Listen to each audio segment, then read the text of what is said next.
ওকে, আমাদের C, C plus plus, Python তিনোটার syntax আমরা জানলাম। তাহলে জাভাস্ক্রিপ্টের জানার দরকার আছে না?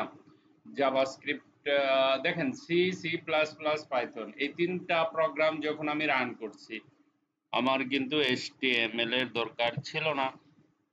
যখনই জাভাস্ক্রিপ্ট রান করব তখন আমার কিন্তু HTML লাগবে, কারণ জাভাস্ক্রিপ্ট আমরা ব্রাউজারে রান করব ডাইরেক্ট ইউজারের সাথে অ্যাক্টিভেট করতে পারবো জাভাস্ক্রিপ্ট দিয়ে। ঠিক আছে? Okay, right click, new folder, yes, JavaScript, double click, click cmd, enter, code space dot, simple. এখন এখানে একটা ব্যাপার আছে, ব্যাপারটা হচ্ছে right click, new index dot html লিখতে হবে, তারপরে right click, new salim dot js। Okay, এই দুইটা ফাইল লাগবে আমাদের। এখন আমি HTML এ যাব, এখানে বলবো HTML5, হয়ে গেল। এখানে একটা লিঙ্ক দিয়ে দিব, অথবা এখানে একটা লিঙ্ক করে দিব, কার? এই যে এটা, স্ক্রিপ্ট src, এখানে লিখব salim.js। এখন আমার ইন্ডেক্সের সাথে লিংক হয়ে গেছে। এই জায়গায় গিয়ে আমরা সেন্টেন্স লিখব।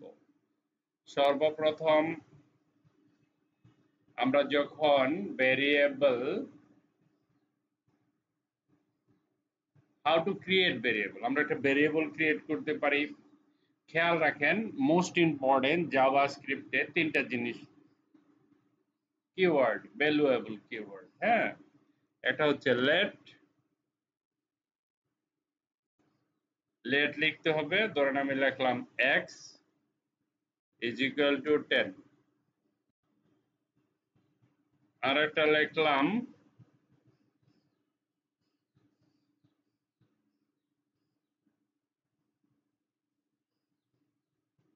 let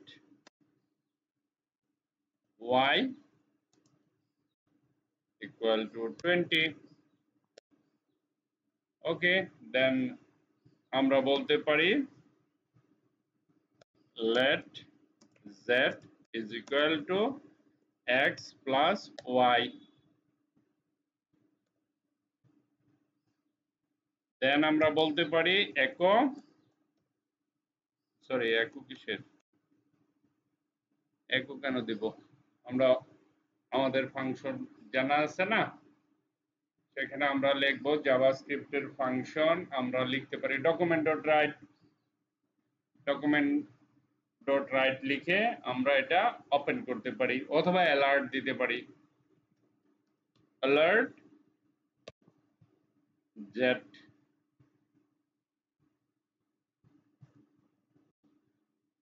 দেখেন, এখানে সিম্পল, বোঝার কিছু না, লেট x এর মান 10, y এর মান 20, z is equal to x plus y 30, alert এত। এখন যদি আমরা রান করি, HTML এ গিয়ে রান করব, ওপেন উইথ লাইভ সার্ভার করব,